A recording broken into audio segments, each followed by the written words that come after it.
أعوذ بالله من الشيطان الرجيم. والسابقون الأولون من المهاجرين والأنصار والذين اتبعوهم بإحسان رضي الله عنهم ورضوا عنه وأعد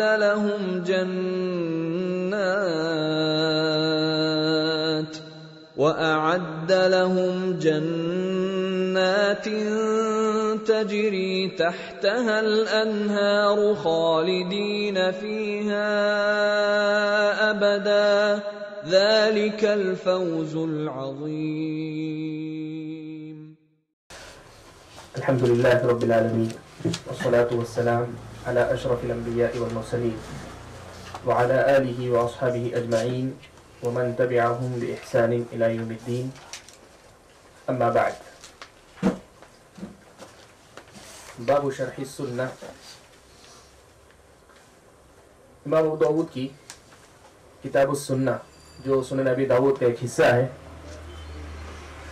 اس کا درس جاری ہے. باب جو باب ہم پڑھ رہے ہیں وہ سنت کی وضاحت کا باب ہے. اہل السنہ والجماعہ مشہور نام ہے، آپ جانتے ہیں. تو اس میں سنت سے کیا مراد ہے، اس کی وضاحت ہو رہی ہے. اس کی وضاحت الحمدللہ بہت پہلے ہی ہم ابتدا میں تمہید میں کر کے آئے تھے، اس لیے زیادہ دیر ہم نہیں رکے، براہ راست ہم احادیث کی طرف آئے.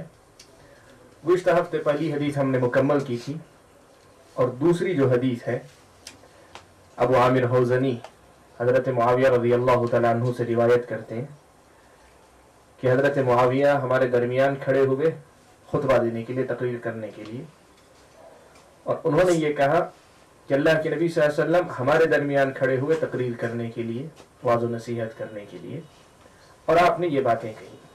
ہم اسی نقطے پہ رکے ہوئے تھے. گزشتہ ہفتے ہماری جو بات تھی یہ، اور اس کے بعد فرقوں کی جو تقسیم کا مسئلہ تھا وہاں ہم رکے ہوئے تھے. میں نے اس مسئلے کو گزشتہ ہفتے آپ کے سامنے رکھا تھا. آج اس مسئلے کو مزید کچھ وضاحت اس پہ آپ کے سامنے رکھنا چاہتا ہوں. وہ مسئلہ یہ ہے کہ مختلف فی مسائل، یہ امت کے اندر جن مسائل میں اختلاف ہوتا ہے، لڑائی جھگڑا ہوتا ہے، بسا اوقات مار پیٹ تک نوبت آ جاتی ہے، اور اللہ محفوظ رکھے بسا اوقات نوبت یہاں تک پہنچی بھی ہے کہ قتل و خون یہاں تک بھی نوبت پہنچ چکی ہے. اس پر بات کرنا، میں نے کہا کہ یہ سنت ہے، پیارے نبی صلی اللہ علیہ وسلم کی سنت ہے، نبی اکرم صلی اللہ علیہ وسلم کے بعد نبی کے صحابہ کی سنت ہے، جیسے یہاں معلوم ہوا اس حدیث میں، اور ان کے بعد سلف صالحین کی تقریباً کہیے آپ متفق علیہ مسئلہ ہے سلف صالحین کے پاس اس قسم کے موضوعات پہ گفتگو کرنا، اس قسم کے موضوعات پر گفتگو کرنا. اس کی میں اصل میں وضاحت کرنا چاہتا ہوں، اس لیے کہ یہ مسئلہ میں جتنی آسانی سے کہہ دیا، دنیا اتنی آسانی سے اسے مانتی نہیں. لوگوں کا ماننا یہی ہے کہ اختلافی مسائل پہ گفتگو کرنے سے امت کے اندر انتشار اور بڑھے گا، انتشار اور بڑھے گا. اور میں نے کہا تھا کہ نہیں، انتشار ختم ہوگا، اتحاد قائم ہونے کی طرف قدم بڑھے گا. اس مسئلے کو میں واضح کرنا چاہتا ہوں. دیکھیے، دو باتیں اپنی جگہ رہیں گی. ایک مسئلہ ہے، اس میں جو گفتگو کریں گے، ایک تو اس لیے بھی کریں گے کہ ہمارے اپنے سمجھ، ہماری اپنی سمجھ سے مراد جو ہے سلف صالحین کا جو منہج ہے جس پر ہم عامل ہیں انشاءاللہ، اس کے مطابق یہ اتحاد کی راہ ہے، یہ اتحاد کی راہ. ایک مسئلہ یہ بھی. دوسری طرف یہ مسئلہ بھی اہم ہے کہ بات جب مختلف فی ہو جائے تو امت کو یا امت کے افراد کو حیران اور پریشان نہیں چھوڑا جا سکتا کہ ہر آدمی اپنی ثوابدید کے مطابق اسے جو صحیح سمجھ میں آئے وہ عمل کر لے. امت کو اس کے حال پہ چھوڑ دیں یا افراد کو ان کے حال پہ چھوڑ دیں، جو دنیا کہتی ہے آج ایسا چھوڑ دینا. لوگ یہی کہتے ہیں کہ لوگوں کو ان کے حال پہ چھوڑ دو، جو مناسب سمجھیں گے وہ عمل کر لیں گے، اپنے عمل کے سلسلے میں اللہ کے پاس جواب دیں گے. سوال یہ ہے کہ کیا اللہ کے نبی صلی اللہ علیہ وسلم جو دین لے کر آئے، جس دین کے ہم نام لیوائیں، کیا وہ دین ہمیں اسی کا حکم دیتا ہے کہ لوگوں کو ان کے حال پہ چھوڑ دیا جائے، اس ڈر سے کہ امت کے اندر اختلاف اور انتشار ہوگا؟ یہی ہے کہ شریعت یہ کہتی ہے کہ ان مسائل پہ گفتگو ہو، لوگوں کے سامنے بات چیت ہو. ایسے جہاں بھی مسائل آتے ہیں تو ان مسائل پہ ہمیں گفتگو اس حیثیت سے کرنی چاہیے کہ کتاب و سنت میں کیا ہدایت ہے، سلف صالحین نے اس سلسلے میں کیا نمونہ چھوڑا ہے.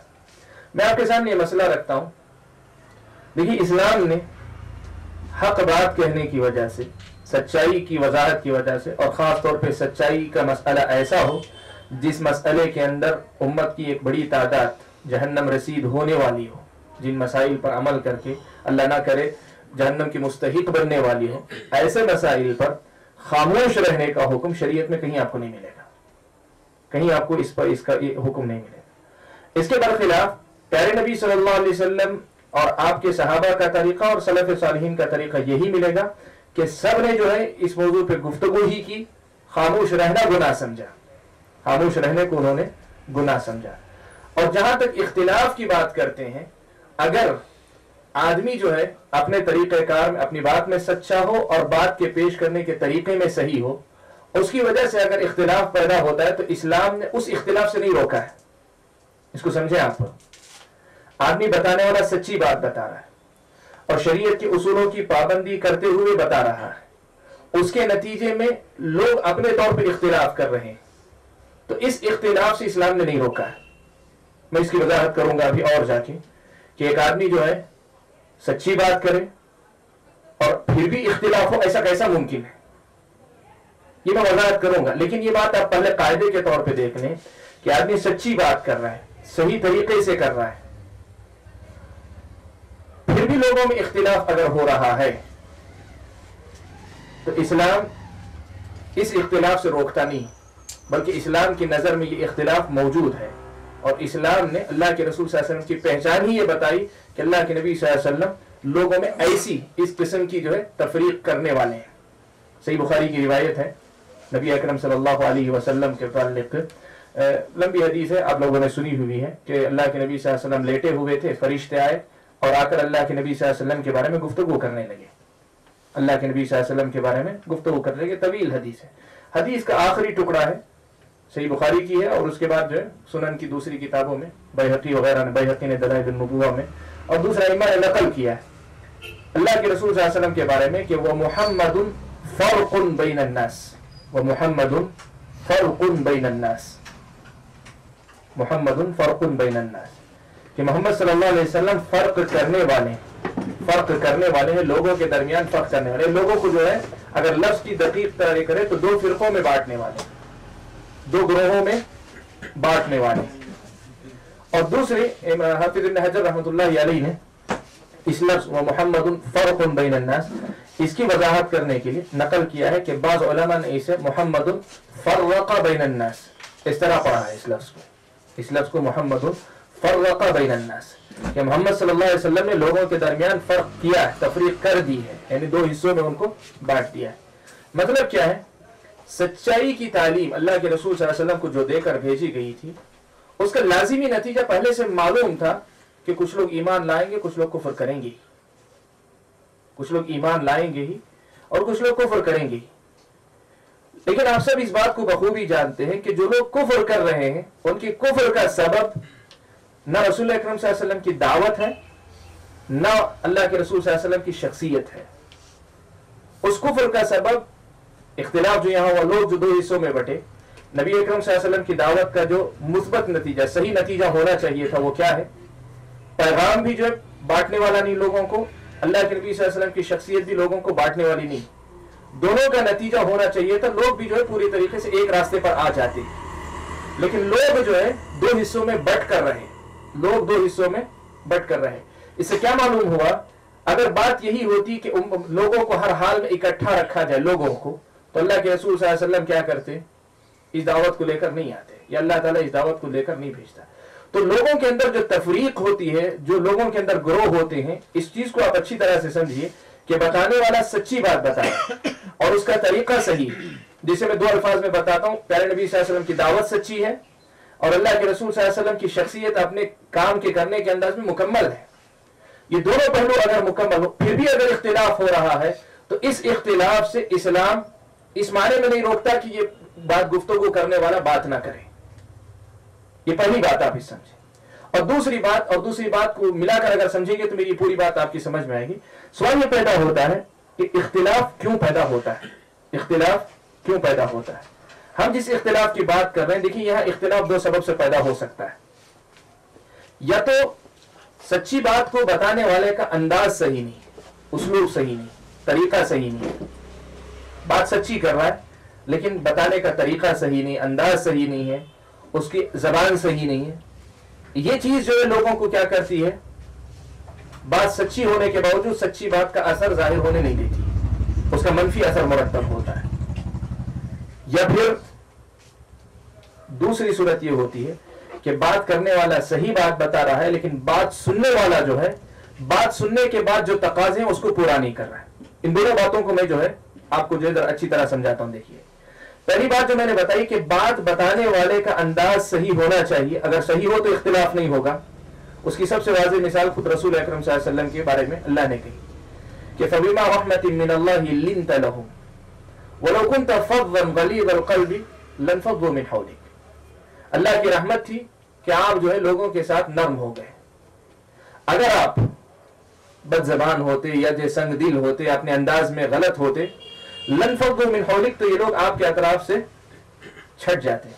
मतलब ये हुआ कि दाई या मुबल्लिग या जो है सच्चाई का को पहुंचाने वाला आदमी, इसके अंदाज में अगर खलल हो तो लोगों के अंदर इख्तिलाफ या मसाइल इंतशार पैदा हो सकता है।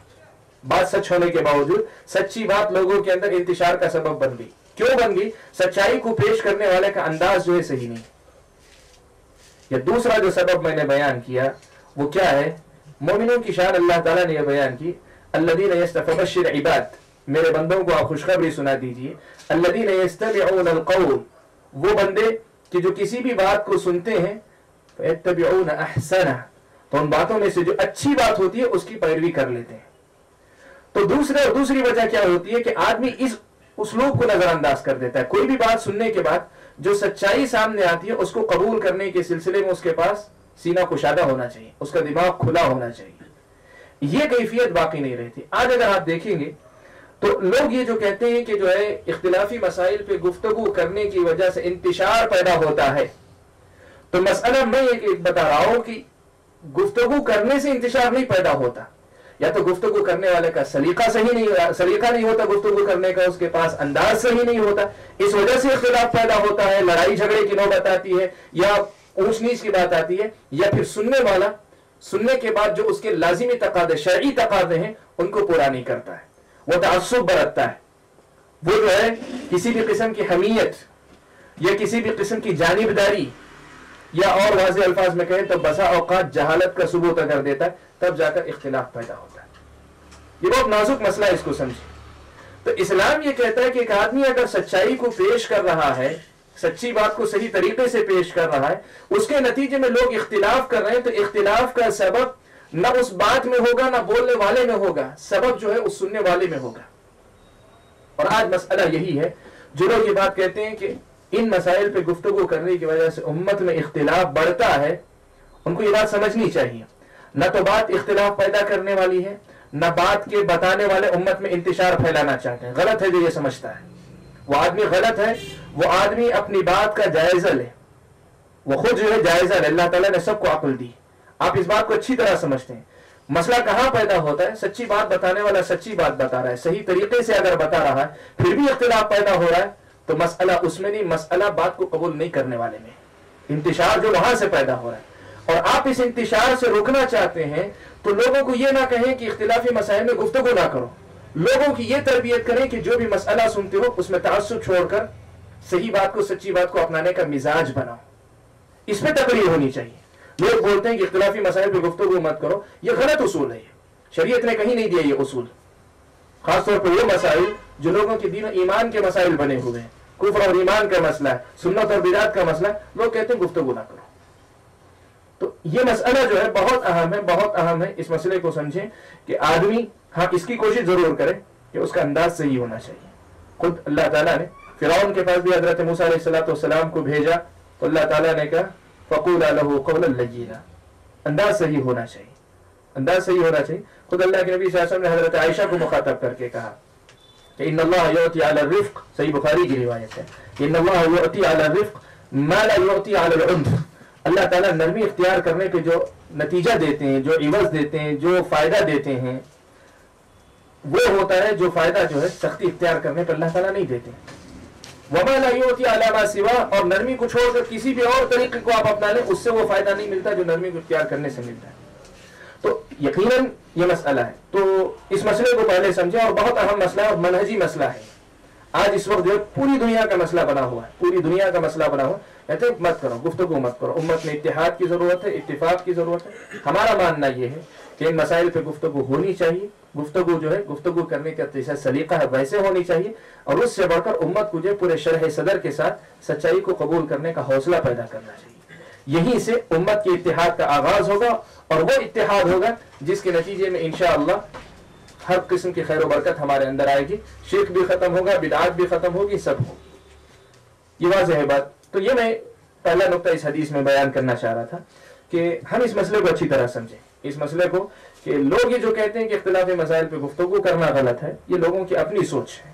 لوگوں کی اپنی سوچ ہے، کسی اور کی جو ہے مطلب اس میں یعنی کتاب و سنت کی کوئی تائید اس سلسلے میں ان کے ساتھ نہیں ہے. حدیث میں ہم پڑھے تھے کہ اللہ کے نبی صلی اللہ علیہ وسلم نے اس حدیث میں خطاب شروع کیا تو آپ صلی اللہ علیہ وسلم نے کہا کہ لوگوں سنو،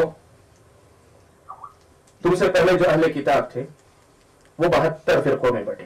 اللہ کے نبی صلی اللہ علیہ وسلم نے اس دوسری حدیث میں صرف 72 کا لفظ لیا، 71 کا ذکر نہیں کیا، وہ پہلی حدیث میں تھا.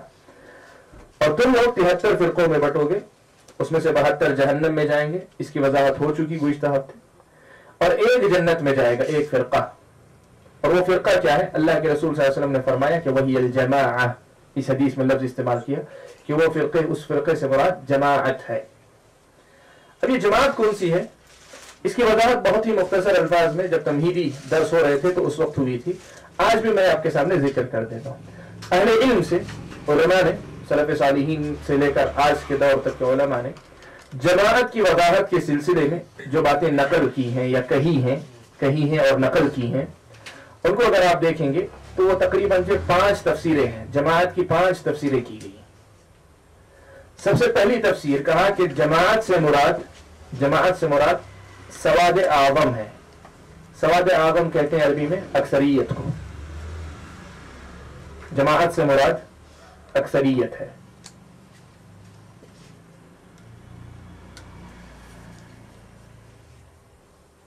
یعنی اس ایک فرقے کو پہچاننے کا طریقہ کیا ہے؟ اللہ کے رسول نے کہا کہ وہ فرقہ جو جماعت ہے. جماعت کون سی جماعت ہے؟ تو اللہ کے نبی نے لفظ استعمال، اہل علم نے اس کی تفسیر کرتے ہوئے کہا کہ اس سے مراد سواد اعظم اکثریت ہے. لیکن اس لفظ اکثریت کے مفہوم کو سمجھنا یہ ہمارے لیے بڑا اہم مسئلہ ہے. مسئلہ کیا ہے؟ لوگ کیا کہہ دیتے ہیں چونکہ ہم اکثر ہیں اس لیے ہم ہی حق پر ہیں. اس حدیث کا بعض لوگوں نے غلط مطلب یہ سمجھا کہ اکثریت جو ہے ہمیشہ حق پر قائم رہے گی. اکثریت سے مراد پوری امت مسلمہ کی اکثریت ہمیشہ حق پر قائم رہے گی. اس مسئلے کو سمجھیں آپ. کیسے؟ دیکھیں اللہ کے رسول صلی اللہ علیہ وسلم نے یہ جو بات بیان کی، جماعت جب کہا تو اصل میں نے کہا کہ جو ہے جو اصل اسلام پر باقی رہتی، اصل اسلام پر باقی رہتی. اور بدعت جب شروع میں ظاہر ہوتی ہے تو یقیناً جماعت حق پر ہوتی ہے، اور جماعت سے کٹ کر بدعت جو ہے ایک چھوٹے سے پودے کی شکل میں ظاہر ہوتی ہے. اس وقت کو آپ تصور کریں جب اللہ کے نبی صلی اللہ علیہ وسلم کے صحابہ کی پوری جماعت موجود تھی، پوری مسلمانوں کی ایک اجتماعیت تھی. وہاں سے ایک گروہ باہر نکلا خوارج کا یا شیعہ نکلے. اس وقت اگر آپ دیکھیں گے تو حقیقت میں اکثریت جو ہے حق پر قائم تھی. اقلیت یا گنے چنے افراد، کچھ شاذ افراد، کچھ گنے چنے افراد، یہ جو ہے جماعت سے الگ تھے. وہاں اگر آپ دیکھتے ہیں اس ماحول میں تو یقیناً اکثریت، تعداد کے اعتبار سے اکثریت جو ہے یہ حق پر ہے. اور جماعت کی تفسیر سواد اعظم سے اس بیک گراؤنڈ میں اگر کوئی کرتے ہیں تو بالکل صحیح ہے. لیکن اگر کوئی یہ مانا لیتا ہے کہ نہیں ہمیشہ اکثریت ہی معیار ہوگی تو خود کتاب و سنت اس مفہوم کی نفی کرتے ہیں. قرآن مجید میں اللہ تعالیٰ نے خود اللہ کے نبی صلی اللہ علیہ وسلم کو مخاطب کر کے کہا وَإِن تُطِعْ أَكْثَرَ مَن فِي الْأَرْضِ يُضِلُّكَ عَن سَبِيلِ اللَّهِ. اگر زمین میں موجود لوگوں کی اکثریت کی اگر آپ اطاعت کریں گے تو اللہ تعالیٰ کے راستے سے وہ گمراہ کر دیں گے آپ کو. اکثریت ہمیشہ معیار نہیں ہے. اور خود اللہ کے نبی صلی اللہ علیہ وسلم نے اس کی وضاحت کی کہ بدأ الاسلام غریبا. اسلام جو ہے اجنبی آیا تھا، اور اجنبی جو ہے اقلیت میں ہوتا ہے ہمیشہ. اب اللہ کے فضل و کرم سے اللہ کے نبی کے زمانے میں دیکھ رہے ہیں کہ اسلام جو غالب ہے، اسلام ظاہر ہے، اسلام جو ہے موجود ہے، وہی اکثریت ہے، سب کچھ ہے، وہی سب کچھ ہے، اکثریت اقلیت یا صرف اسلامی اسلام ہے. اللہ کے نبی کو وَسَيَعُودُ كَمَا بَدَأَ، وَسَيَعُودُ كَمَا بَدَأَ، جیسے شروع ہوا تھا اجنبی بن کر ویسے ہی دوبارہ اجنبی ہو جائے گا. اور اسے ہم اس سیاق میں کہنا چاہیں تو ایک اقلیت میں تھا، پھر سے اقلیت میں آ جائے گا اسلام پھر سے اقلیت میں آ جائے گا. تو بتائیں اس حدیث کی روشنی میں کیا لوگوں کا یہ سمجھنا یا ہم لوگوں کا یہ سمجھنا کہ اکثریت ہمیشہ معیار ہے صحیح ہوگا مفہوم؟ یہ مفہوم صحیح نہیں ہو سکتا. پھر اللہ کے نبی نے کہا وَسَيَعُودُ كَمَا بَدَأَ فَطُوبَى لِلْغُرَبَاء، تو ایسی حالت میں اس غربت کے زمانے میں، اس اجنبیت کے زمانے میں اسلام کو پکڑے رہنے والے جو لوگ ہوں گے ان کے لیے طوبہ ہے، اچھا مقام ہے یا مقام طوبہ ہے. ٹھیک ہے. تو اس سے معلوم ہوا کہ سواد اعظم کی جن علماء نے تفسیر کی ان کے پاس اس کا ایک خاص مفہوم ہے. لفظ کو ظاہری لفظ لے کر یہ سمجھنا کہ ہمیشہ اکثریت ہی حق پر قائم رہے گی، یہ لوگوں کی غلط فہمی، لوگوں کی اپنی غلط فہمی. علماء نے جب سواد اعظم کہا ہے تو اس کا یقیناً مفہوم ہے. اور کیا مفہوم ہے؟ تو میں نے کہا یا تو آپ اس دور کو سامنے رکھیں جس دور میں اسلام اصل تھا، وہی سب کچھ تھا. کچھ لوگ جو ادھر ادھر کے بکھرے ہوئے لوگ جو ہے جماعت سے الگ ہوئے تھے یا مسلمانوں کی اکثریت سے الگ ہوئے تھے، وہاں یقیناً اکثریت حق پر قائم تھی تو وہاں سمجھ میں آتی. اور اقلیت، اسلام کبھی اقلیت میں آ جائے گا یا حق جو ہے یہ گروہ اقلیت میں آ جائے گا. اس کی واضح مثال حضرت ابن مسعود کا وہ اثر ہے جو بار بار میں آپ کے سامنے رکھا ہوں، الجماعت ما وافق الحق وان كنت وحدك. جماعت وہ ہے جو حق کی موافقت کرے اگرچہ تم اکیلے ہی کیوں نہ ہو آدمی. تو اس سے معلوم ہوا کہ خود سلف کے نزدیک بھی یہ مفہوم جو ہے واضح تھا کہ اکثریت کی جو بات کرتے ہیں یہ اکثریت سے مراد ہمیشہ اکثریت حق پر نہیں ہوگی. ایک بات یہ ایک بات تھی. اور دوسری بات یہ کہ بعض اہل علم نے سواد اعظم کی تفسیر کی وضاحت کی کہ جماعت سے مراد سواد اعظم اکثریت ہے اور اکثریت سے کون سی اکثریت مراد ہے. تو انہوں نے وضاحت کی، کہا کہ دیکھو ہمیشہ اعتبار جو ہوتا ہے کسی بھی قوم کے، جو کریم ہوتا ہے کسی بھی قوم کا، یعنی چنندہ جو لوگ ہوتے ہیں ان کا اعتبار ہوتا ہے. عوام کی حیثیت تو جو ہے مطلب جیسے مثال دے کر کہتے ہیں کہ العوام کالانعام، عوام جو ہے چوپایوں جیسے ہوتے ہیں کہ چرواہا جدھر آواز دیا ادھر چلے جاتے ہیں. عوام کا اعتبار نہیں ہوتا کسی اس کے اندر تقویم کے اندر کسی کیا کہتے ہیں آپ موازنہ کرنا چاہ رہے ہیں تو موازنے کے اندر عوام کا اعتبار نہیں ہوتا. اعتبار جو ہے مطلب منتخب لوگوں کا ہوتا ہے. اور امت کا جو منتخب طبقہ ہے، علماء کا طبقہ ہے، ائمہ کا طبقہ ہے، فقہاء، محدثین جو بھی آپ ہیں ان کا طبقہ. اور ان کی اکثریت اگر آپ دیکھیں گے، اکثریت ان کی پوری تاریخ اسلام میں اگر آپ دیکھیں گے تو تاریخ اسلام کی اکثریت ان میں سے اگر آپ دیکھیں گے جن کا اعتبار ہے، جن کے علم کا اعتبار رہا، ان کی اکثریت اسی عقیدے اور اسی ایمان پر باقی تھی جو اہل السنہ والجماعہ کا عقیدہ تھا.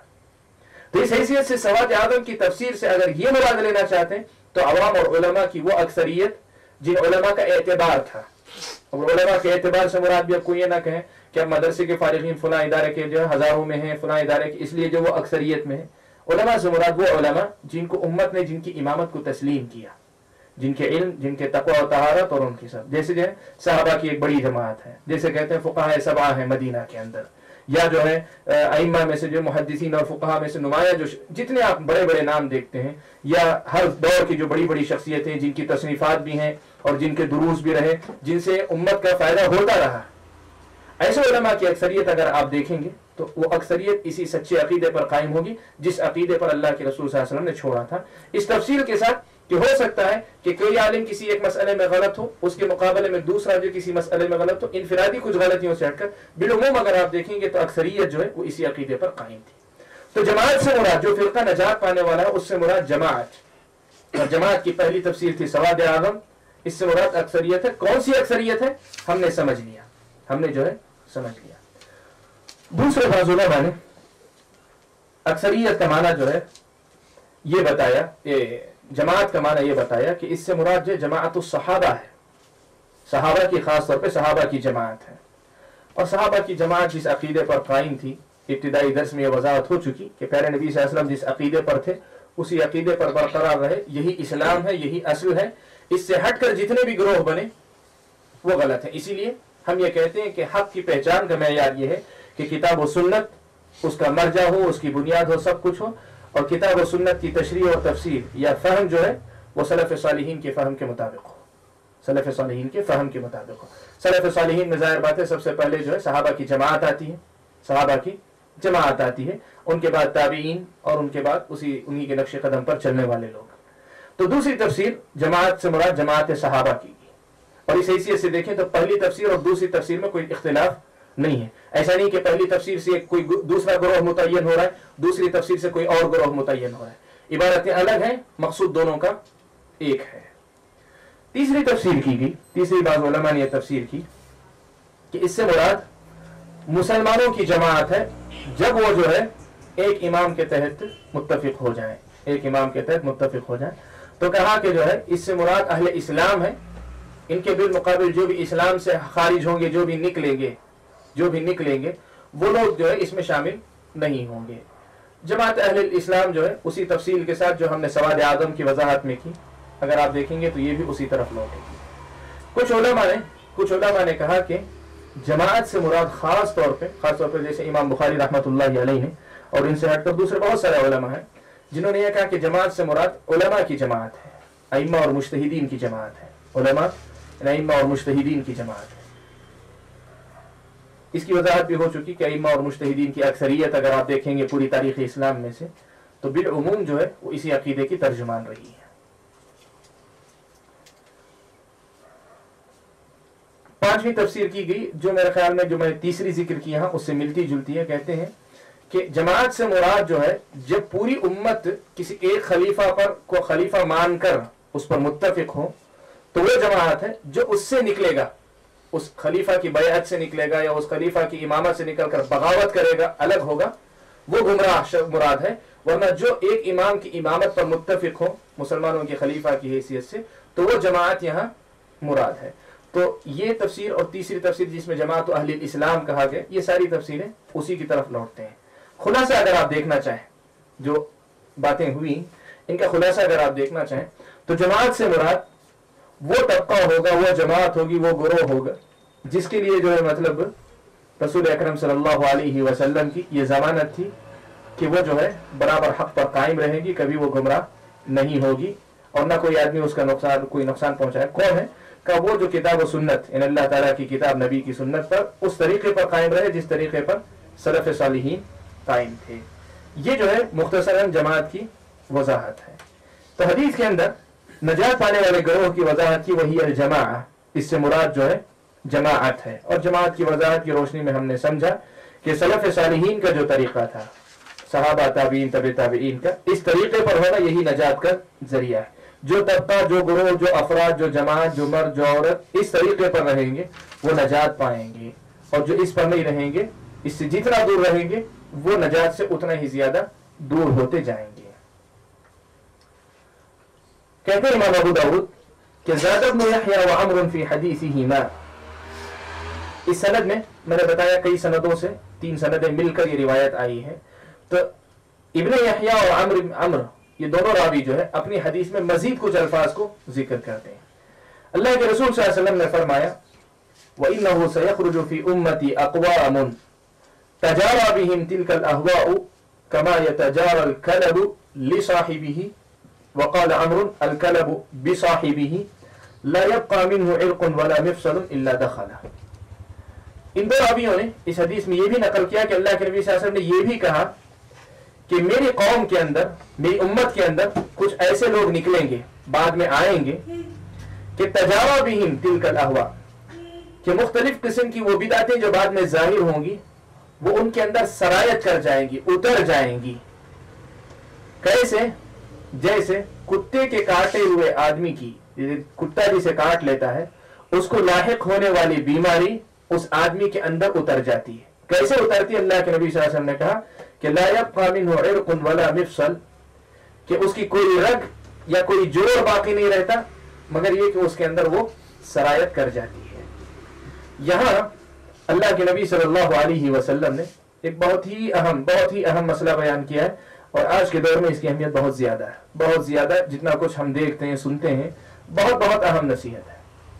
اللہ کے نبی صلی اللہ علیہ وسلم نے یہاں جو بات بیان کی وہ یہ کہ بعد کے زمانے میں بدعتیں آئیں گی تو لوگوں کے اندر جو ہے مطلب ایسے داخل ہوں گی जैसे जो कुत्ते के काटे हुए आदमी को जो बीमारी लायक होती है, वो बीमारी उसके अंदर दाखिल हो जाती है। कैसे दाखिल होती है? कोई जिस्म का हिस्सा बाकी नहीं रहता। सबसे पहले आप देख लीजिए कुत्ते के काटने से कौन सी बीमारी लायक होती है? अल-कलब, इब्न अल-असीर ने निहाया में, निहाया फी गरीब अल-हदीस, जो हदीस की शरह की सिलसिले में, उन्होंने इस बीमारी की वजाहत करते हुए लिखा है कि एक ऐसी बीमारी होती है कि जिस आदमी को ये बीमारी लग जाती है, वो आदमी जो है पानी पीता है, पेट उसकी प्यास जो मिटती नहीं है, पानी पीता जाता है, उसकी प्यास मिटती नहीं, यहां तक कि उसी में बसा औकात उसकी मौत भी हो जाती है। यानी आदमी को ऐसी प्यास लगती है कि पानी की प्यास में वो पानी खूब पीता है, लेकिन पीने के बावजूद उसकी प्यास नहीं मिटती और नौबत यहां तक पहुंचती कि बसा औकात इसी हालत में उसकी मौत भी हो जाती है। इस तशबीह के अंदर बहुत ही गहरी बात है, बहुत गहरी बात है अगर हम समझ सकें तो। अल्लाह के नबी सल्लल्लाहु अलैहि वसल्लम ने क्या किया? बिदअत को इस बीमारी से तशबीह दिया। जिस तरह ये बीमारी आदमी के अंदर दाखिल हो जाती है और दाखिल होने के बाद इतनी गहराई तक उतरती है कि उसके हर जोड़ तक पहुंच जाती है, जिस्म के एक एक जोड़ तक, एक एक रग के अंदर जो उतर जाती है। बिदअत का मसला भी ऐसा ही है कि आदमी के अंदर अगर दाखिल होती है तो पूरी तरीके से जो है मतलब उसके अंदर असर कर जाती है। बिदअत जो है पूरी तरीके से उसके अंदर असर कर जाती है। इस तशबीह से एक बहुत ही अहम सबक मिलता है। आज का जमाना क्या है मालूम आपको? इस्लाम जो मुतालबा करता है, सच्चाई को पहचानो, सच्चाई पे अमल कर लो, अपनी नजात की फिक्र करो। ये बहुत सीधा साधा रास्ता, बहुत अच्छा। इत्तबिऊ वला तब्तदिऊ फक़द कुफीतुम, जो मैंने जिक्र किया, बहुत सादा रास्ता। लेकिन नया जमाना क्या कहता है? हर फिक्र को पढ़ो, हर नजरिए को पढ़ो, हर एक की जो है तफसीर को पढ़ो, हर एक की तशरीह को पढ़ो, हर एक की जो ताबीर है इस्लाम के ताल्लुक से, सब कुछ पढ़ो। सब कुछ पढ़कर जो है फिर तुम उसके बाद फैसला करो, क्या सच है क्या हक है। दोनों में बहुत वाज़ेह फर्क है, आप समझिए इस मसले को। एक मसला यह है कि हम कहते हैं कि सिर्फ सच्चाई को जानो और सच्चाई को जानकर जो है उस पर अमल कर लो, नजात हो जाएगी। दुनिया क्या कहती है आज दुनिया ये कहती है कि नहीं तुम सब पढ़ो। क्यों? दुनिया के पास तसव्वुर ये है, सबसे पहले ये जो सब पढ़ो वाला जो मिजाज है, इसका सबसे पहला तसव्वुर ये है कि कोई भी सच हो सकता है, कोई भी सही हो सकता है। आप कैसे कह सकते हैं कोई भी एक तरीका लेकर कि यही सच है, इसलिए सब पढ़ना चाहिए आप। देखिए एक बात याद रखिए कि यह बात उस वक्त दुरुस्त होती जब सूरत हाल ऐसी होती कि सच्चाई और बुराई दोनों की दोनों इस हद तक गड़बड़ हो चुकी है कि आदमी के सामने खुलकर नहीं आ रही है। और अल्लाह के रसूल सल्लल्लाहु अलैहि वसल्लम ने यह बात बयान फरमाई कि इस्लाम के साथ ये मामला कभी नहीं होगा कि इस्लाम जो है मतलब गायब हो जाए, रूपोश हो जाए, सच्चाई और बुराई में ऐसे मिल जाए कि सच्चाई फिर कभी वाज़ेह ही ना हो लोगों के सामने। ऐसा मसला नहीं होगा। खुद अल्लाह के नबी सल्लल्लाहु अलैहि वसल्लम ने यह बात बयान फरमाई कि ला तज़ालु ताइफ़तुम मिन उम्मती ज़ाहिरीन अलल हक़ या अलल हक़ ज़ाहिरीन ला यदुर्रुहुम मन ख़ज़लहुम वला मन ख़ालफ़हुम। इस्लाम ने ये अल्लाह ताला ने ये फैसला किया कि इस्लाम जो है एक वाज़ेह पैगाम के हैसियत से हर जमाने में हर वक्त मौजूद रहेगा। वो कभी जो रूपोश नहीं होगा, वो कभी छुपेगा नहीं। तलाश करने वाले के लिए सच्चाई जो बड़ी आसानी से मिल जाएगी, बड़ी आसानी से मिलेगी अगर तलाश करने वाला तलाश करना चाहे। तो लोग ये जो कहते हैं कि तुम सब पढ़ो ताकि सच्चाई की तलाश कर सको, ये सब पढ़ो वाला मिजाज कब होगा? जब सच्चाई गड़बड़ होकर आ जाए, वाज़ेह ना रहे।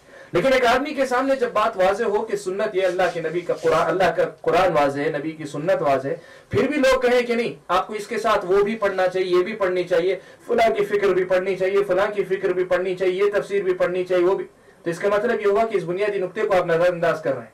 आपका मतलब ये हुआ कि सच्चाई वाज़ेह नहीं, या तो ये बात है। या अगर कहने वाला ये कहता है कि नहीं ठीक है सच्चाई वाज़ेह है, सच्चाई कबूल करने के लिए ठीक है कबूल कर लो, लेकिन जब आप जमाने में मौजूद हैं तो आपको सब चीजों के बारे में इल्म होना चाहिए। अब दुनिया कहती है ना कि हर चीज की नॉलेज आदमी को होनी चाहिए। अपने आप को जो है मुसक्कफ जिसे कहते हैं, एजुकेटेड, या जो है जहां दीदा आदमी जाहिर करने के लिए, हालात से बाखबर आदमी जाहिर करने के लिए कहते हैं कि सब आपको पढ़ना चाहिए। तो इसका मतलब क्या हुआ? वो कहना ये चाहते हैं कि सच्चाई को जानने के बाद वो सच्चाई आपके अमल के लिए काफी तो है, लेकिन इसके बावजूद आपको अपनी शख्सियत को मुकम्मल करने के लिए सारे फिक्रों को, सारे तरीकों को जानना जरूरी, सारे तरीकों को जानना जरूरी। और अगर ये बात अगर वो कहना चाहते हैं तो ये बहुत गलत दावत है, ये दावत बहुत गलत है। इमाम ज़ुहरी को आप सब जानते हैं। इमाम ज़ुहरी जो है मतलब इल्म का वो समंदर है, इल्म का वो समंदर है कि जिनकी मिसाल जो है आपको शाज़ व नादिर मिलेंगी, बहुत कम मिसालें ऐसी मिलेंगी। हदीस की पता नहीं कितनी सनद है, हर सनद में जो है इमाम ज़ुहरी का तज़किरा आ जाता है, इब्न शिहाब ज़ुहरी, इब्न शिहाब ज़ुहरी। उतने इल्म वाले होने के बावजूद वो हमेशा ये बात कहते थे, जब कभी कोई बात आती, बिदात की बात आती, कहीं से भी गुजरते तो कहते अपने कानों में उंगलियां रख लेते। कहते मुझे डर होता है कि कहीं ये बिदात मेरे कान में के जरिए मेरे दिल तक ना पहुंच जाए, और मेरे दिल में अगर जगह बना लेगी तो फिर मुझे डर है कि मैं फितने का शिकार ना हो जाऊं। इतने गहरे इल्म के बावजूद सलफ का यह तरीका रहा है कि बिदअत या अहले बिदअत की बातों को सुनने के लिए के सिलसिले में वो अपने नफ्स के सिलसिले में खौफ महसूस किया करते थे, और ये खौफ बजा है। खौफ बजा है कैसे, मैं वाज़े करूंगा आगे, कैसे इनका खौफ बजा था ये वाज़े करूंगा। तो सलफ का ये तरीका नहीं रहा है कि आप सब पढ़ें, सब जाने, सब करें। हाँ, आप अगर आलिम है, इल्म अल्लाह ताला ने आपको इतना दिया है, और आपको जो है उसकी गलती वाज़े करने के लिए, उसकी गलती वाज़े करने के लिए उसकी बात को समझना जरूरी है। उलमा ने दूसरे नुसूस की रोशनी में ऐसे आदमी को जो मुतमक्किन हो अपने इल्म के अंदर, और मुतक़द्दिम उलमा ने जिसके इल्म और उसकी जो सलाहियत को देखकर उसके सिलसिले में तौसीक़ की हो कि हाँ ये मोतबर आदमी है, ऐसे आदमी को इजाजत है कि जरूरत जितनी है बकदर जरूरत वो दूसरों की बातों को देख कर या सुनकर जो उन पर रद्द करे या उनको समझाने के लिए उसका इस्तेमाल करे। लेकिन ये आम आदमी का जो माहौल बनाया गया है कि तुम जो है हर चीज पढ़ो, हर चीज समझो, हर चीज को जो है जानो, परखो, फिर उसके बाद तुम कबूल करो, ये जो मिजाज है ये शरीयत का मिजाज नहीं, ये सलफ़ सालिहीन का तरीका नहीं रहा है। और दूसरी एक बात इसमें ये भी देखें आप, दूसरी बात ये भी देखें कि आप जब एक आदमी को कहते हैं कि सब पढ़ो, तुम सब पढ़ो, सब चीज का मुताला तुम्हारे पास होना चाहिए, और फिर तुमको जो सही क्या गलत क्या है फैसला करना चाहिए, तो इसमें फैसला किस बुनियाद पे हो रहा है? अगर वो आदमी ऐसा है कि उसके पास जो सच्चाई का इल्म है, सही बात को जानता है, और सही और गलत को परखने का मेयार क्या है ये जानता है, तो शायद आप कह सकें कि वो किताब व सुन्नत की रोशनी में फैसला कर रहा है। लेकिन एक आम आदमी अगर जाकर सब पढ़ता है तो वैसी सूरत में उस आदमी के सामने ये मेयार ही नहीं होगा जिस बुनियाद पे सच्चाई और बुराई की परख कर सके। वो सच्चाई और बुराई की परख किस बुनियाद पे करेगा? अपनी अक्ल की बुनियाद पे करेगा, अपनी अक्ल और अपनी समझ की बुनियाद पे करेगा। और ये बुनियादी फर्क याद रखें आप हमेशा कि सिर्फ अपनी अक्ल की बुनियाद पे सही और गलत की परख करने वाले अक्सर ठोकर ही खाते हैं, और इस्लाम ने सिर्फ अपनी अक्ल की बुनियाद पर सही और गलत का फैसला करने का हुक्म कभी नहीं दिया। सही और गलत का फैसला करने का तरीका इस्लाम ने दिया, फ़इन तनाज़अतुम फ़ी शैइन फरुद्दूहु इलल्लाहि वर रसूल। तो ये जो मेयार है, तो इस मसले को समझें। अल्लाह के रसूल सल्लल्लाहु अलैहि वसल्लम ने बिदअत से कितनी खतरनाक मिसाल देके जो डराया है कि बिदअत से और अहले बिदअत की बातों से आदमी को कितना बचना चाहिए। कहा जैसे जो है अल्लाह के रसूल ने कहा कि ये वैसी बीमारी है जैसी बीमारी जो है कुत्ते के काटे हुए आदमी को लगती है। तो इस चीज को जो है अल्लाह के रसूल सल्लल्लाहु अलैहि वसल्लम की इससे जो है समझी मिसाल से कि ये बिदअत का मसला कितना संगीन है।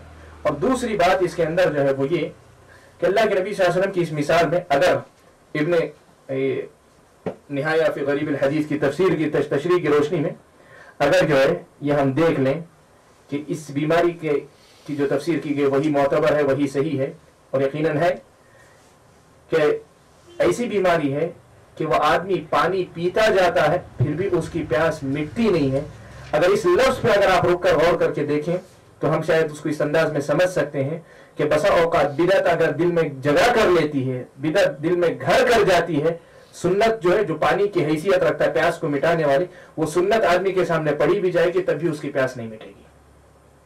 बिदअत अगर दिल के अंदर घर कर ले जाए, किसी के दिल के अंदर बैठ जाए, वो फितने का शिकार हो जाए, अगर इस बिदअत के फितने का शिकार हो जाए तो बसा औकात ये भी हो सकता है कि सुन्नत वाज़े आने के बावजूद, जिस तरह पानी पीने के बावजूद उसकी प्यास मिटती नहीं है, सुन्नत आने के बावजूद उस आदमी की बिदअत उससे रुखसत नहीं होगी। इसलिए बिदअत को पहचानना और अहले बिदअत को पहचानना और अहले बिदअत की बातों से बचना, ये सलफ़ सालिहीन का जो है बुनियादी उसूलों में से एक उसूल है, मनहज के उसूलों में से एक अहम उसूल है।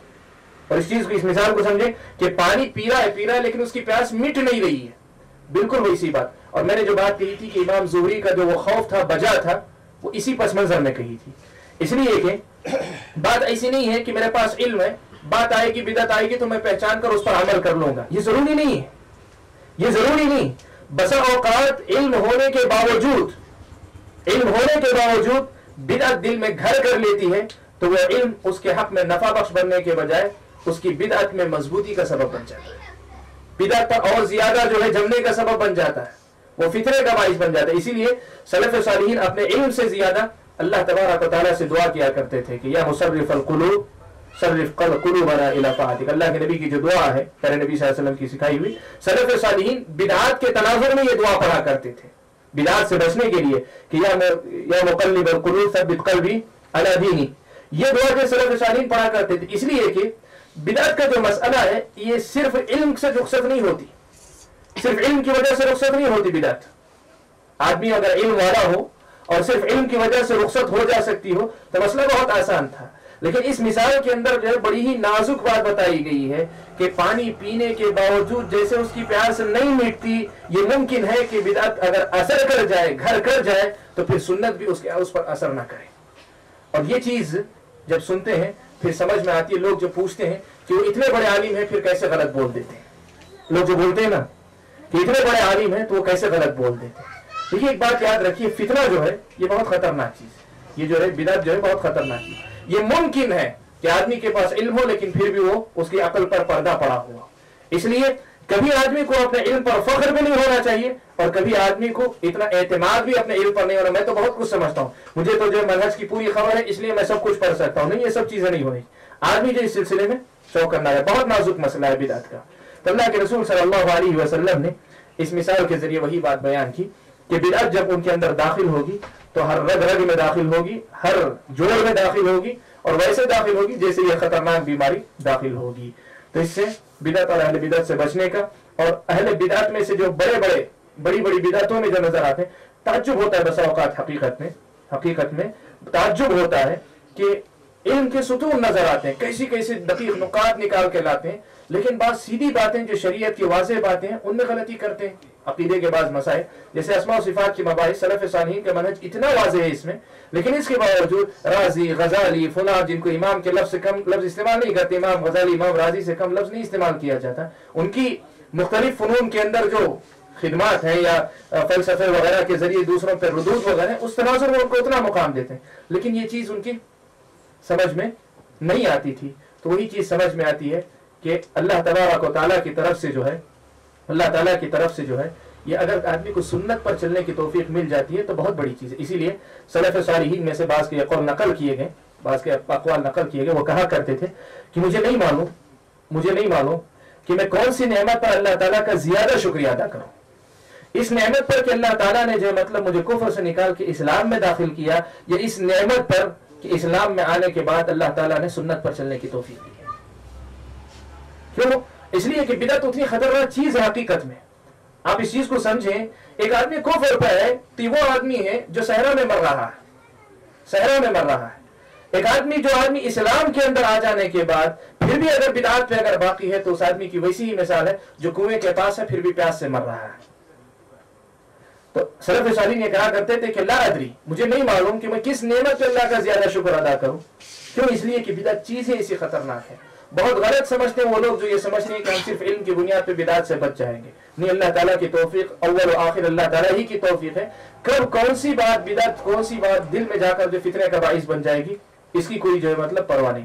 इसीलिए सलफ सालिहीन में से बाज़ ये कहा करते थे कि अल्लाह ताला की बड़ी नेमतों में से एक नेमत ये भी है कि आदमी जब तलब इल्म का आगाज करे तो उसे ऐसा उस्ताद मिले, इब्तिदा में तलब इल्म के आगाज में वैसा उस्ताद मिल जाए जो उस्ताद की सुन्नत वाला हो।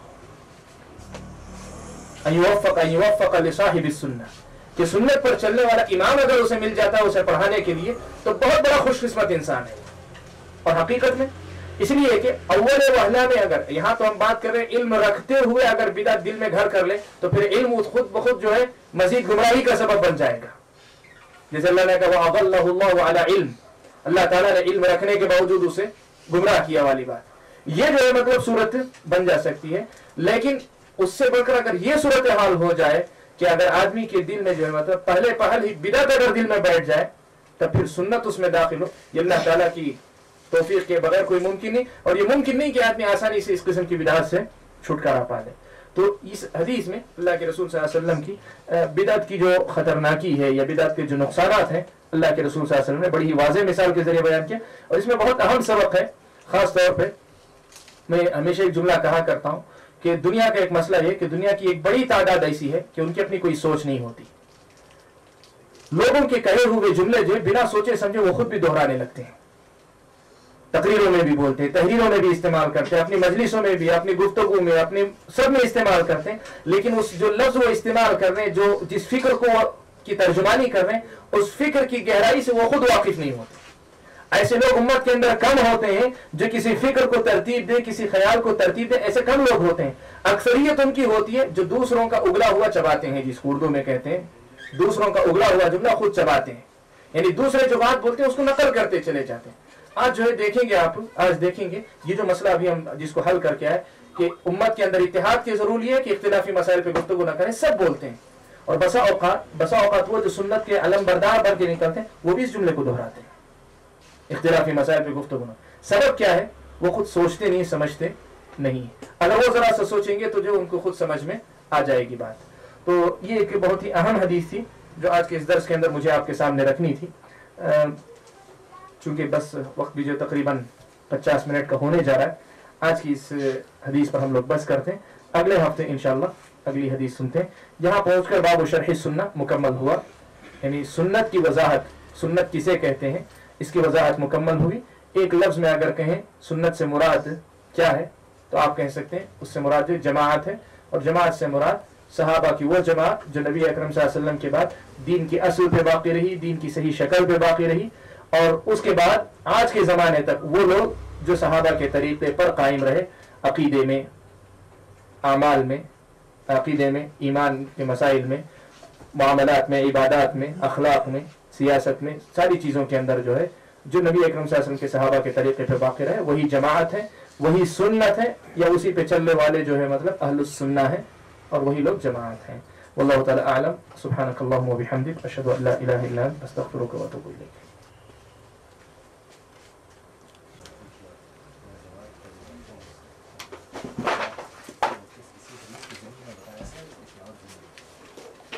ایک عام لفظ ہے جماعت کی, جو ہے مطلب تفسیر میں پوچھا گیا تھا حضرت ابن مسعود سے کہ جماعت سے کون سی مراد ہے, کون سی جماعت مراد ہے. تو یہ اس سے عام لفظ ہے الجماعت ما وافق الحق وان كنت وحدك.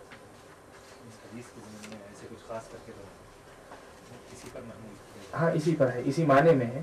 اس حدیث کی تفسیر میں تو میرے علم میں نہیں ہے کہ اسی حدیث کی تشریح میں ذکر کیا ہوں, لیکن سوال اسی پس منظر میں تھا, اسی پس منظر میں کہ کیا آدمی جو ہے جو اکثریت ہے یا فلاں ہے ان کے پیچھے جا سکتا ہے. تو وہ بات جو ہے انہوں نے کہتے کہ الجماعت ما وافق الحق وان كنت وحدك.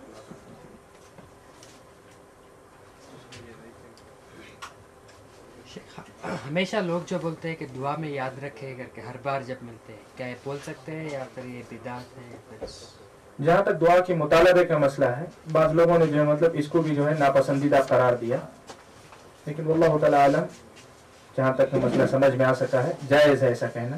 لیکن اگر کوئی اسے جو ہے ملاقات کے آداب میں شامل کر لیتا ہے اور اس پر اس کا التزام, پابندی اگر کر لیتا ہے, تو آپ جانتے ہیں شریعت کے باب میں کسی بھی ایسے مسئلے پر جس کا شریعت نے پابند نہیں کیا ہے, آپ اس کے پابند ہو جاتے ہیں تو پھر وہ بدعت کے دائرے میں داخل ہو جا سکتے ہیں.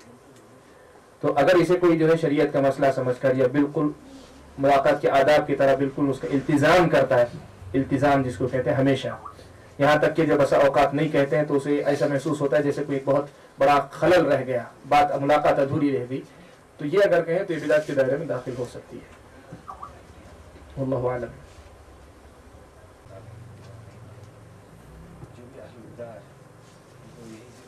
اکثر لوگوں کو جو ہے ان کے عوام کو یہی تعلیم دی جاتی ہے کہ یہ جو ہے حدیث بھی جو ہے بدعت ہے, ان کی باتوں سے بچو, ان کی کتابیں, اور وہ اسی حدیث کی دلیل لے کر ان کو یہ سمجھائیں کہ ان سے بچ کر رہو, ان کی محفلوں میں نہ جایا کرو. تو ان تک خاص بات کیسے پہنچے؟ دو باتیں ہیں.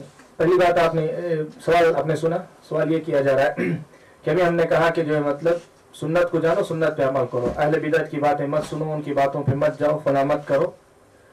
یہ بات جب آ رہی ہے تو اہل بدعت بھی تو ایسے ہی سمجھا سکتے ہیں ان کو کہ ہم جو بات بتا رہے ہیں وہی سنت ہے, ये जो अहले हदीस हैं या फुला हैं, ये जो है, ये जो अहलुल बिदा है उनकी बातें मत सुनो, ऐसा वो भी तो समझा सकते हैं। तो पहली बात देखें ये है कि एक सही उसूल है, उसकी सही इस्तेमाल है। अगर कुछ लोग उसका गलत इस्तेमाल कर रहे हैं तो उसकी वजह से सही उसूल की नफी नहीं कर सकते हम।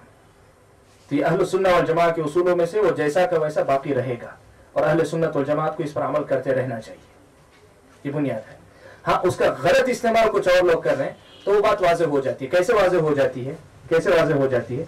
जैसे मैं एक छोटी मिसाल देता हूँ। आप जो है अगर अहले सुन्नत में से हैं, आपको जो है बात वाज़ेह है, आपकी एक से दो मसाइल, जैसे आप दर्स सुनते रहते हैं, कोई भी मसला आता है तो आपके सामने जो है बात जिक्र की जाती है कि ये कुरान की आयत है, ये कुरान हदीस है, ये फला है।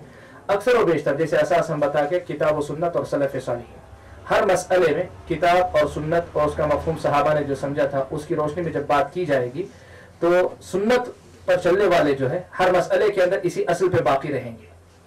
वही अहले बिदअत अगर होंगे तो वो इस असल पे बाकी नहीं रहते, बल्कि आप देखेंगे कि बिदअत में से अक्सर जो है सुन्नत से भी खाली रहती है, कुरान की आयतों से भी खाली रहती है, और सलफ़ सालिहीन के मनहज से तो कुल्ली तौर पर खाली रहती है।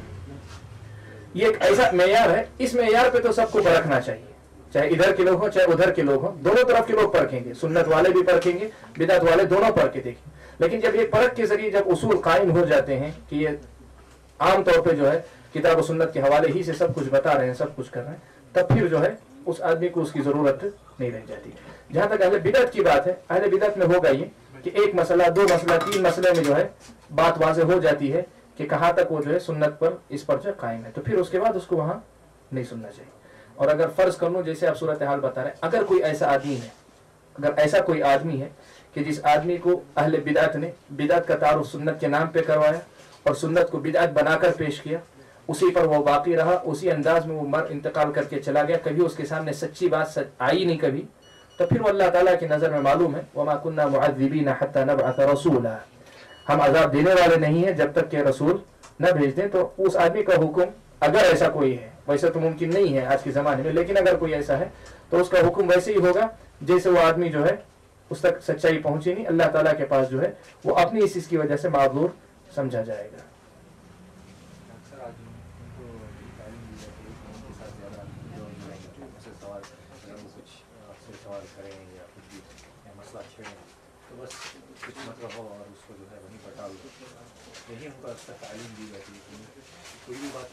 देखिए सही बात है आपकी, लेकिन इसमें आप ये कीजिए, मैंने जो बात की वो ये कि एक चीज़ है सुन्नत की पहचान हो जाने के बाद, और एक चीज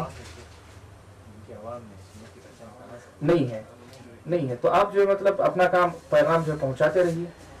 मैं जो बात ये करना चाह रहा था कि अगर वो नहीं कर रहे, वो गलत इस्तेमाल कर रहे, तो उसकी वजह से इस उसूल को हम नहीं छोड़ सकते, हम अपने उसूल पर कायम रहेंगे।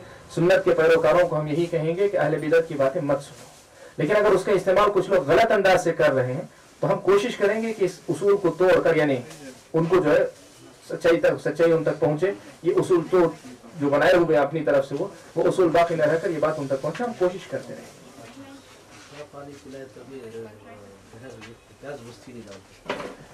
नहीं, वो जो पूछना चाह रहे हैं वो ये कि जब यही उसूल बना लें कि सुन्नत पर चलने वाले बिदअत के ताल्लुक से बात नहीं करेंगे, यानी उनसे सुनेंगे नहीं, उनकी बातें करेंगे नहीं, तो यही उसूल वो भी तो अपना सकते हैं। तो लोग उसको बुनियाद बनाकर कुछ लोग क्या करते हैं, कहते हैं कि इस उसूल का अब ये वक्त नहीं है, इस उसूल को छोड़ दे। तो वही कह रहा हूँ कि ये उसूल अहले सुन्नत का वो अपनी जगह बरकरार रहेगा। उसका गलत इस्तेमाल अगर कर रहे हैं तो उसके नुकसान को जितना घटाया जा सकता है घटाएंगे, उससे ज्यादा नहीं। अल्लाहु आलम। इस्लाम के लिए जिहाद में इंतकाल कर जाए तो शहीद हो जाए तो उसका क्या हुक्म है? बिदअत आप जानते हैं गुनाहों में से एक गुनाह है। बिदअत अगर मुकफ्फिरा है, मुकफ्फिरा बिदअत है तो वो कुफ्र है, और अगर उसी पर बगैर तौबा के मर जाता है तो कुफ्र पर मरने वाले का कोई अमल हदिये के मैदान जिहाद में भी मारा जाए तो उसकी मौत जो है शहादत की नहीं कहलाएगी। लेकिन अगर कुफ्र से कमतर दर्जे की बिदअत अगर है और वो शहादत की मौत मर रहा है तो अल्लाह के नबी सल्लल्लाहु अलैहि वसल्लम की जो हदीस है कि सारे गुनाह माफ होते हैं सिवाय कर्ज के, उस गुनाह के अंदर उसके अंदर वो भी दाखिल रहेगा। वो दाखिल रहेगा कि अल्लाह ताला की मशीयत के ताबे है, अल्लाह ताला की मशीयत के ताबे। अल्लाह ताला ने अगर वाकई उसको उसके जिहाद के नतीजे में उस फजीलत का मुस्तहिक समझा कि उसके गुनाह माफ हो जाए तो इंशाल्लाह वो गुनाह भी माफ होगा। अल्लाह ताला कुरान में मुस्लिमून और मोमिन करके बात करते हैं, क्या हम लोगों से अहलुल हदीस या हनफी करके ऐसा एड्रेस कर सकते हैं या सिर्फ मुसलमान करके ही बोलना चाहिए? अगले हफ्ते का दर्स इसी से शुरू कर लेते हैं। अगले हफ्ते के दर्स जो है इसी से शुरू कर लेते हैं। अल जमाअत से जो है एक नाम जो है, नाम का मसला आप जो मुख्तसर पूछना चाह रहे हैं कि अहल सुन्नह वल जमाअत का क्या मोमिनीन या इबाद क्या है, मुस्लिमीन, इससे हटकर कोई नाम हो सकता है। अगले हफ्ते का दर्स जो है इब्तिदा में इसी से शुरू करके फिर हम अपने दर्स की तरफ आ जाते हैं। इसलिए कि आपने आखिर में पूछा जब 2 मिनट रह गए हैं।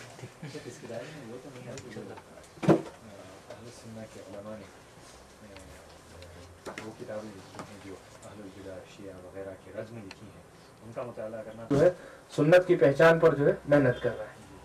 सुन्नत जो मिली है उसी पर पढ़ रहे हैं, उसी को मेहनत कर रहे हैं।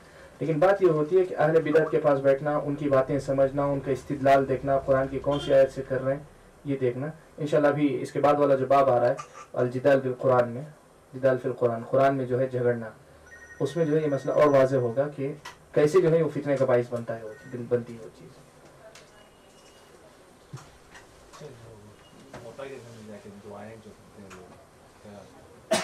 हो या अकेले भी कर सकते हैं। कैसी दुआ करते हैं? किसी का इंतकाल हो गया, सब बैठ जाते हैं औरतें और मर्द, दुआ जो करते हैं, इंफरादी हो या इज्तिमाई हो, दुआ हम करें तो क्या करें?